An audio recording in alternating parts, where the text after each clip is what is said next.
Olá pessoal, está começando mais um episódio do Café com Moji News e hoje nós temos um convidado muito especial, ele que é jornalista, pedagogo, psicanalista e escritor da trilogia Favela no Divã, Marcelo Barbosa. Marcelo, muito obrigada por estar aqui, por ter aceitado o nosso convite.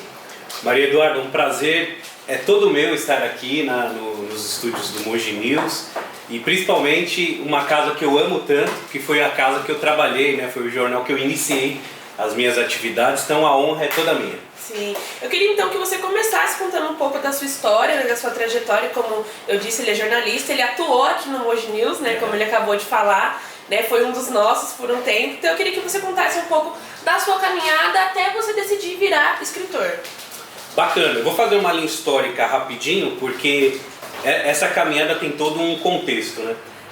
O primeiro, assim, eu sou de uma parentela pobre, né? Uma parentela que veio do Nordeste, que não teve os estudos valorizados. Então, por exemplo, os meus pais, os meus tios, eles são da geração que, quando iam para a escola, eles sofriam, que na época era normal, né? Que era apanhar na escola de palmatória, ficar com os joelhos no milho cru, ficar com aquele chapéu de burro, porque não conseguia entender, interpretar um texto, uma informação. A minha família, ela representa boa parte da população brasileira, que é uma população de uma era tecnicista, que as pessoas eram ensinadas a produzir, a trabalhar. Sim. E negavam o valor do estudo, o valor intelectual ou até científico. Então essa é um pouco da minha transição. A minha mãe, dia 25 de julho, foi o Dia Nacional do Escritor, né? Eu tive um grande dilema, né? Porque eu descobri que é uma data que comemora esse meu ofício atual. Sim. E ao mesmo tempo é a data da morte da minha mãe. Minha mãe, ela faleceu nessa data. E infelizmente faleceu analfabeta, sem ver, não conseguiu ir na minha formatura de jornalista na época. O meu pai, ele também é analfabeto. Quando eu escrevi meu livro, eu ia escrever ele no EJA, na Educação de Jovens e Adultos, mas ainda não deu tempo porque ele está com uma doença que impede os movimentos. Então essa é um pouco da minha linhagem parental, né? Pessoas que não tiveram acesso ao estudo, que negavam o valor do estudo, por causa desse contexto social, político e econômico. E a gente morou em São Paulo, na favela, então eles saíram do Nordeste para procurar oportunidades, né? na terra da oportunidade que era considerada São Paulo.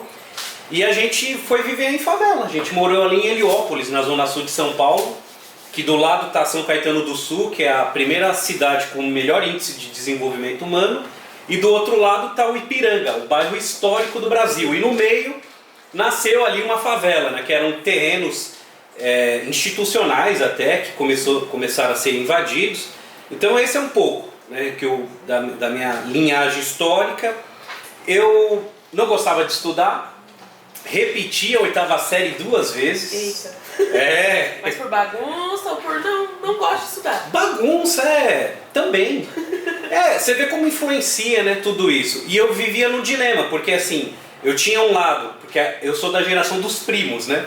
Então eu e meus primos, a gente vivia isso, que era de um lado, ter pais ou tios que falavam: meu filho, estude, porque eu não tive essa oportunidade na minha vida. E do outro lado eu tinha pais ou tios falando: não estude, vai ser técnico, funcional, porque eu vivi sem precisar disso. Sim. Então eu vivi nesse dilema, não sabia, a escola não tinha sentido. Tem uma música do Racionais MCs, rapidinho, ele fala o seguinte: pela janela da classe eu olhava lá fora, a rua me atraía mais do que a escola.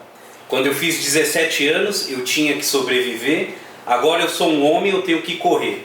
No mundão você não vale o que tem, eu não podia contar com ninguém. Essa música é uma reprodução da minha época, da molecada da minha época, que a escola não fazia sentido. Sim. E aí teve um dia que eu encontrei sentido nos estudos, que foi um grupo de pessoas que entraram na favela onde eu morava e mostraram o valor do estudo com gincana. Então, eu quero que você leia esse conteúdo, se você acertar minhas perguntas, eu te dou um brinquedo, eu te dou, sei lá, um doce. E isso começou a fazer sentido para mim, porque eu ganhava alguma coisa, né? Ir para a escola falar, você vai ter um futuro, parece que era muito longe. E aí foi onde eu peguei gosto, tive incentivo, além dos estudos, financeiro, é um grupo que me apoiou. E aí a minha primeira formação, né, a gente está falando de uma década, porque assim, se a gente for fazer um paralelo, então década de 90 veio o Estatuto da Criança e do Adolescente, o ECA, que proibiu o trabalho infantil, então não podia mais trabalhar, só que só no ano 2000 apareceu o programa de aprendizagem, que é onde jovens de 14 a 26 anos incompletos poderiam trabalhar. Então eu estou nesse meio tempo, eu não tinha, né? Então eu comecei a estudar, meu primeiro curso foi na área de locução, eu fui locutor, eu fiz um curso técnico de locução e fiz um curso de sonoplastia. E era um curso assim, que eu que tinha que pagar, né? Você tinha que ir presencialmente, e foi onde eu iniciei. Então eu comecei nessa área de radialista, atuei, trabalhei como editor, como locutor, e fui expandido. Depois eu fui para o jornalismo, fiz algumas especializações, depois eu fui para pedagogia e depois para psicanálise, depois eu explico, e atualmente eu sou escritor. Então esse foi um pouco assim do meu cenário com esse desenvolvimento da escrita e da leitura, né? Legal, bacana, bacana. E eu queria que você falasse quais são as suas principais fontes de inspiração para escrever os seus livros, né? Eu vi que na sua trilogia, né, o Favela no Divã, que eu não posso deixar de mostrar aqui para vocês, você narra a sua história, né, as suas vivências na favela. E eu queria saber o que te inspirou a escrever esse livro, né? Você fala a sua vivência para um terapeuta, que no caso é você mesmo, né? Sim, o que te inspirou a escrever Favela no Divã? Tem dois fatos interessantes aí de inspiração. Num primeiro momento eu tive pessoas que me incentivaram, e um outro fato também, por exemplo, Maria Eduarda, na minha época, e eu não sou tão velho assim, as meninas tinham diário. Você já teve diário? Sim, quem nunca, né? Então as meninas tinham diário, tinha umas que tinham até cadeado. O meu tinha.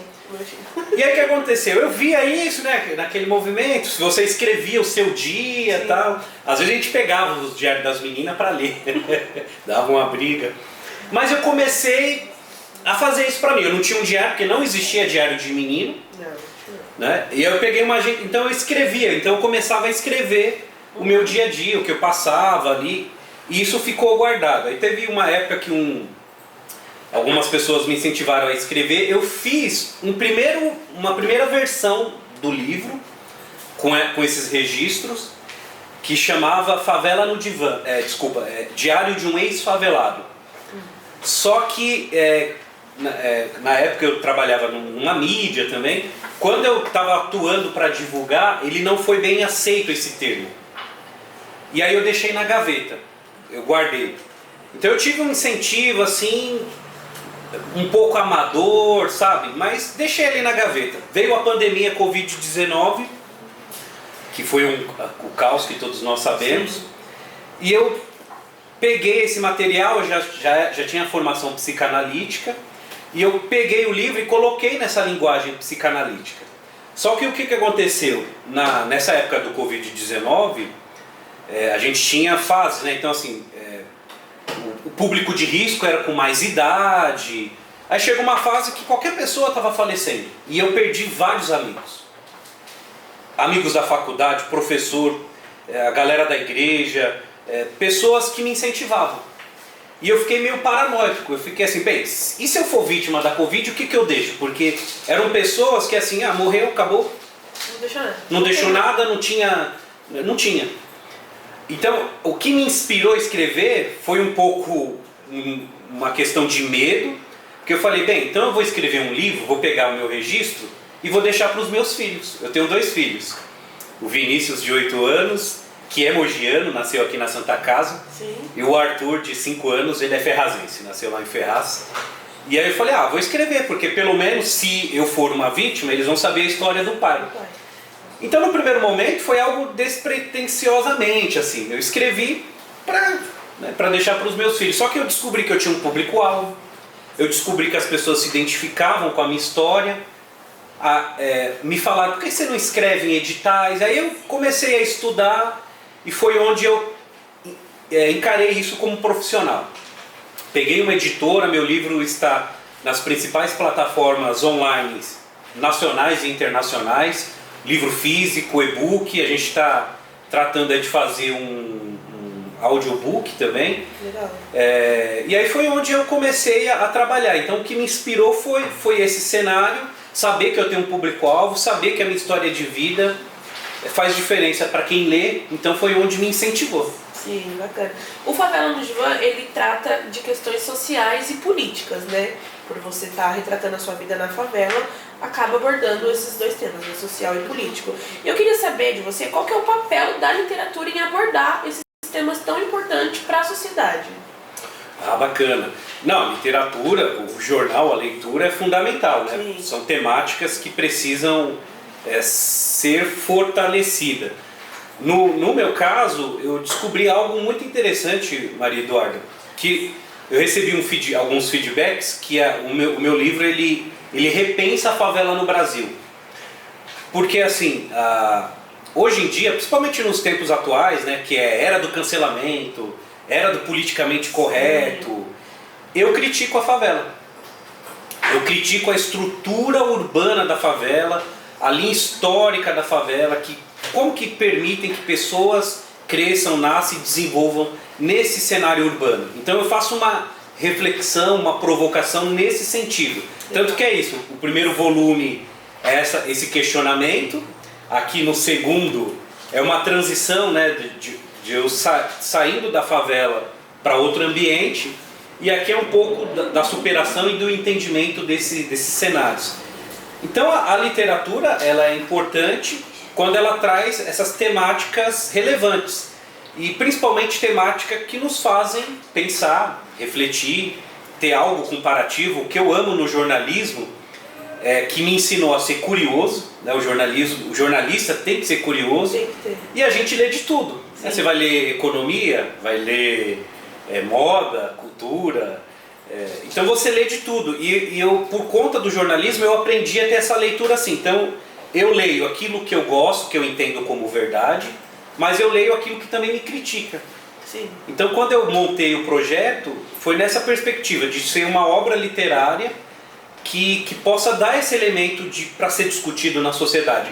Muitas pessoas vêm utilizando o meu livro para essa reflexão, da gente pensar que a favela ela não é bonita, a estrutura urbana, Sim. que a gente tem que ter um trabalho mais específico, mais direcionado, e aí no livro eu conto tudo, alguns fatos históricos, o que é a favela, qual que é a diferença entre a favela e comunidade. Tem diferença. Eu não vou dar spoiler aqui para o pessoal ler o livro, né, Maria Eduarda, mas Fica aí o convite. fica o convite, mas esse é o papel da literatura, né?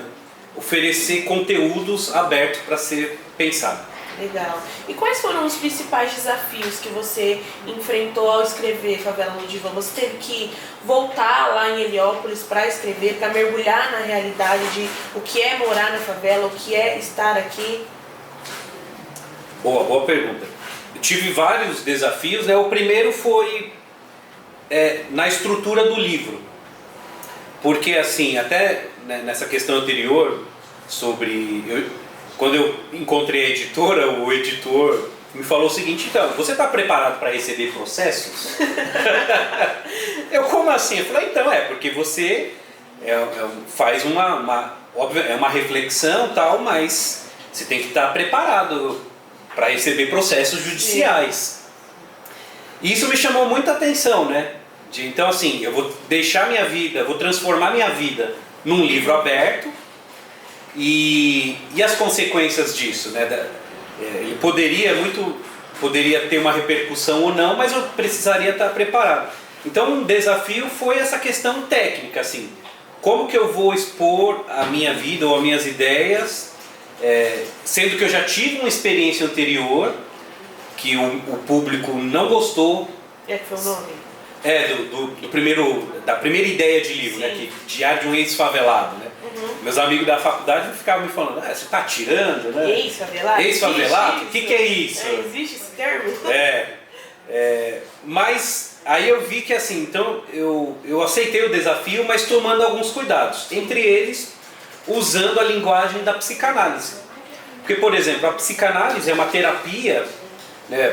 Quem vai fazer no presencial, tanto que é por isso que é favela no divã. Uma vez me questionaram, você é jornalista falando de coisa de psicologia, de psicanálise? Divã é esse sofá aqui, ó. É um sofá sem encosto, onde a pessoa deita, né? Ela não tem um contato visual com o analista. Então essa é a terapia psicanalista. E quando a pessoa deita aqui, a primeira coisa que o analista vai falar, você pode falar de tudo, sem preconceito, sem medo, existe uma ética profissional.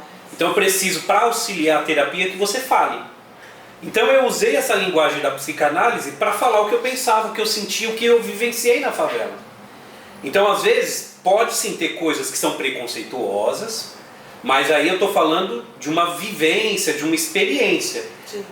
Muitas vezes, conforme ler, pode ter um outro tipo de experiência de leitura, mas o desafio foi esse, fazer um livro com uma linguagem, porque com essa linguagem da psicanálise, né, eu, graças a Deus, não recebi nenhum processo, espero que não, e os feedbacks são muito positivos, mas é que a linguagem da psicanálise é você falar, eu tenho que falar. E na verdade, ela é um retrato do que eu também falei na psicanálise. Por exemplo, quando veio a pandemia e eu fui fazer a terapia psicanalítica, eu descobri que eu tinha vários traumas da época que eu morava na favela. Da época da infância, de uma memória, de uma vivência, porque a década de 80, que foi o crescimento das favelas em São Paulo, foi o crescimento também da criminalidade, de grupos, de rivais. Então eu, como criança, vi coisas que nenhuma criança pode ver. Vi morte, vi espancamento. E depois eu descobri que isso estava impregnado na minha memória. E ela direcionava o meu comportamento, sabe? E acaba sendo algo normal, né? Tipo, você vê isso na sua frente. Eu moro em Jundiapeba, né? Que é considerada a periferia de Monte das Cruzes. E quando eu ouço barulho de tiro lá, eu falo... Não é algo que um barulho que eu nunca ouvi na vida, que é a primeira vez que eu ouvi. Sim. Então, assim, acaba se tornando algo comum. Se você vê na favela alguém, morreu, mais um. Mais um, sim. Mais um. Não, e é exatamente isso. E esse normal comigo, então assim, imagina uma criança com 7 anos filosofando o que é a vida. O cara estava aqui e morreu. A gente ia lá ver, né, os corpos. Então, depois eu descobri que essas experiências me deram algumas patologias que eu também tive que falar na terapia real. Sim. E aí foi essa linguagem que eu transferi pro livro, né? De você poder soltar, de você poder falar de temas, de falar, olha, eu não gostava desse ambiente, eu não gostava dessa imprevisibilidade, eu posso ir na rua, aí eu não sei se vai ter tiroteio de grupo rivais do crime ou do crime com a polícia. Né? Então você vivia num cenário de guerra. Então esse foi o desafio, cuidado de colocar esses temas muitas vezes que são romantizados, Maria Eduarda, que é um problema também, falar, não, a favela é de boa, é legal, é cultura. Eu vejo muito problema nisso, quando a gente romantiza essa falta de estrutura urbana. Sim. E ao mesmo tempo quando a gente faz algum extremo. Então o desafio foi fazer esse equilíbrio, permitir que o leitor tivesse dados. Eu apresento muitos dados, rapidinho, vamos dar um spoiler. Pode dar. Por exemplo, o Instituto Brasileiro de Geografia e Estatística, o IBGE, ele tem um termo muito curioso e interessante, que quando me criticavam na época, eu falava, vai reclamar com o IBGE. Ele chama a favela de aglomerado subnormal. Subnormal. Maria Eduarda, que troço que é esse? Aglomerado subnormal. É uma doença social. Um aglomerado subnormal é uma doença social. Mas o que é essa tipografia, na verdade, esse termo técnico do IBGE? Ele chama isso de favela, mas aí seria aquela estrutura que não tem acesso a esgoto, as casas ainda são de madeiras, não tem acesso a transporte, educação. Então isso seria a favela. Tanto... Porque o termo favela, ele vem alguma coisa de plantação, não é? Sim. Eu também cito no livro, que é da Guerra de Canudos. Isso. É da Guerra de Canudos. Vamos ter que dar mais um spoiler pro pessoal ler aí. Mas é muito interessante e curioso. A favela, o termo, é o nome de uma planta. Sim. Né? Que é a da fava, faveleira, enfim. Mas aí qual que é o cenário histórico? Que na Guerra de Canudos, os soldados do Rio de Janeiro foram para a Bahia. Canudos é um município ali da Bahia. E aí os munícipes ali de Canudos estavam com casas de madeiras ali, o arsenal deles ali, nessa plantação chamada favela.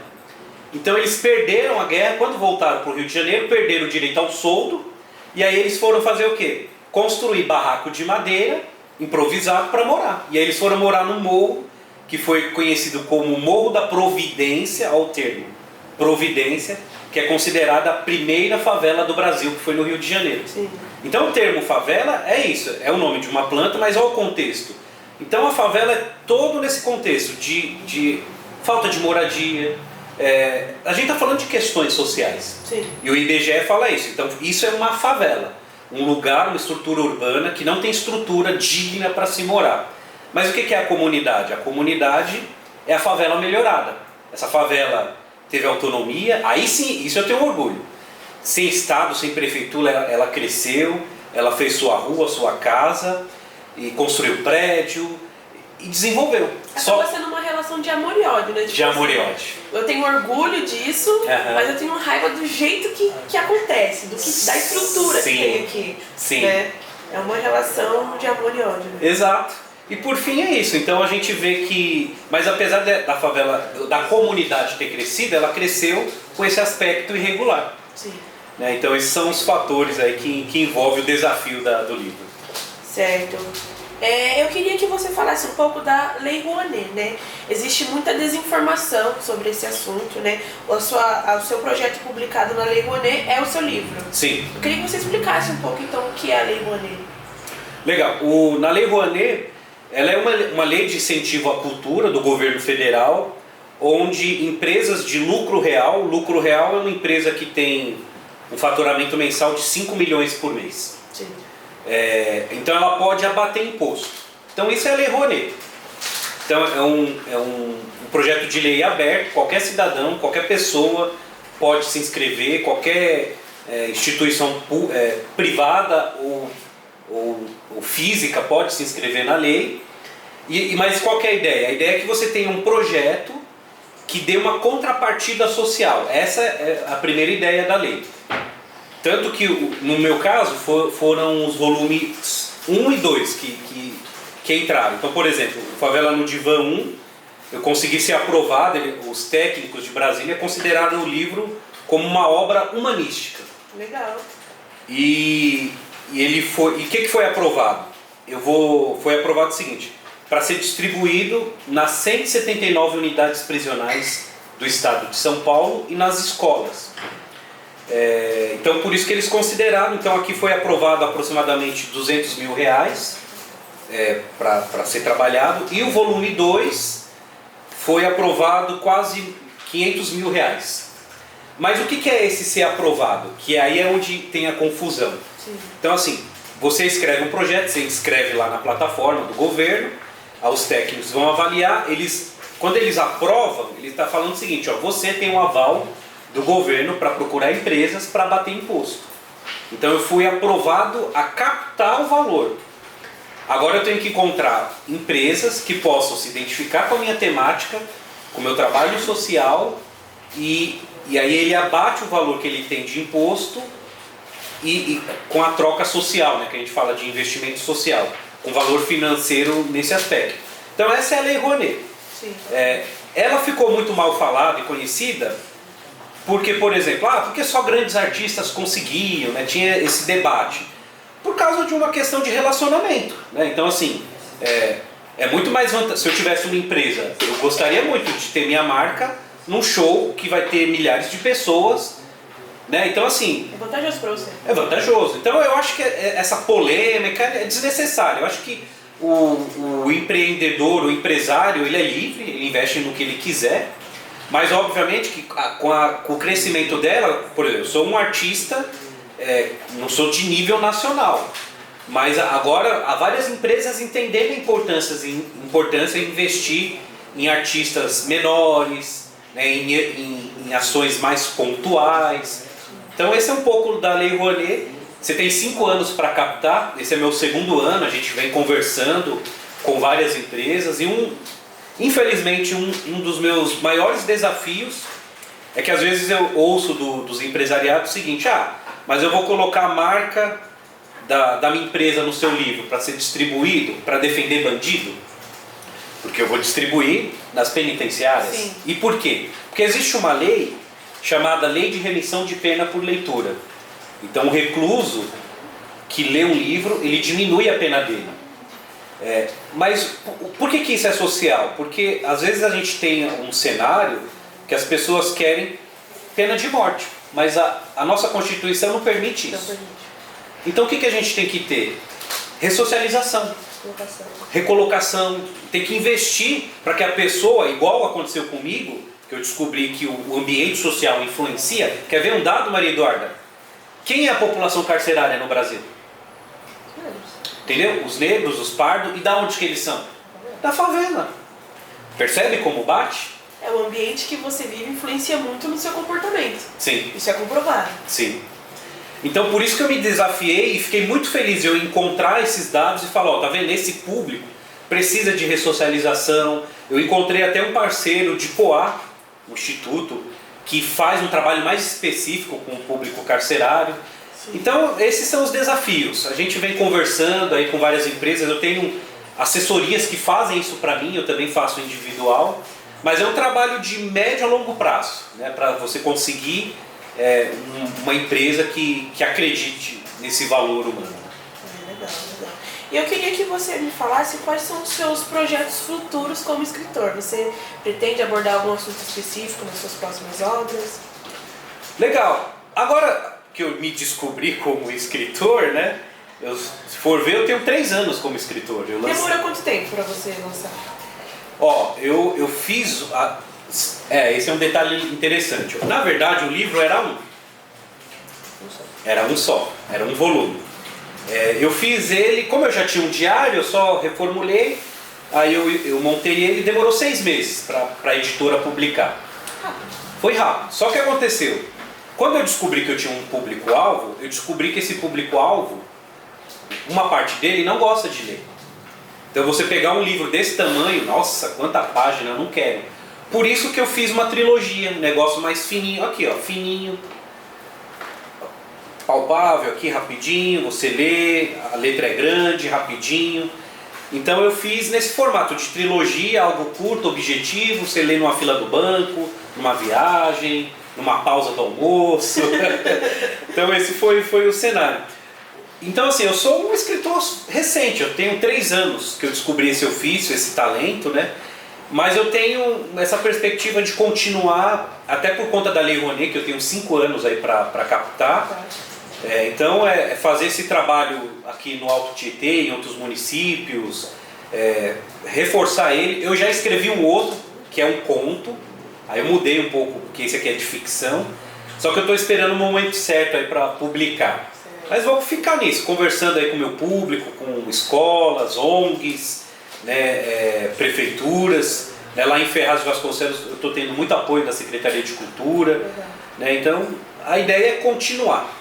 Legal, Marcelo. Bom, para finalizar, eu queria que você deixasse um conselho para quem deseja seguir o mesmo caminho que você como escritor. Né? Eu brinco que o ser humano ele tem 3 missões para fazer na vida, que é plantar uma árvore, ter um filho e escrever um livro. É verdade. Para quem está nessa fase de escrever o livro, queria que você deixasse um conselho.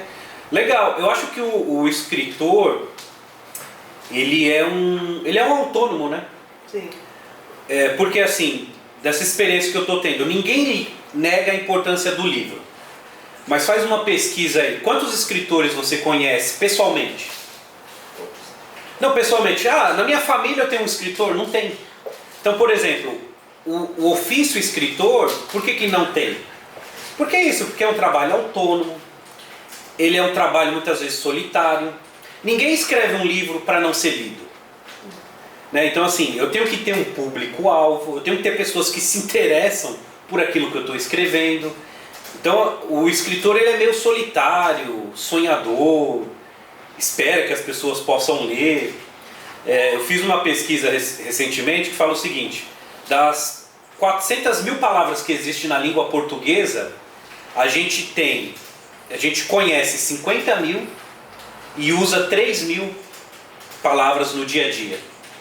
Então olha como a nossa língua ela é rica, como a nossa cultura é rica e como ao mesmo tempo ela não é difundida. Sim. Então eu creio que aquele que quer ser escritor, ele tem que ter isso em mente, que é um trabalho penoso, difícil. Você tem que ter um público-alvo, você tem que fazer pesquisa, ver quem se interessa, você tem que verificar se você vai querer ser amador. Eu tenho amigos que publicaram um livro e sumiu. Então, para que você vai publicar um livro?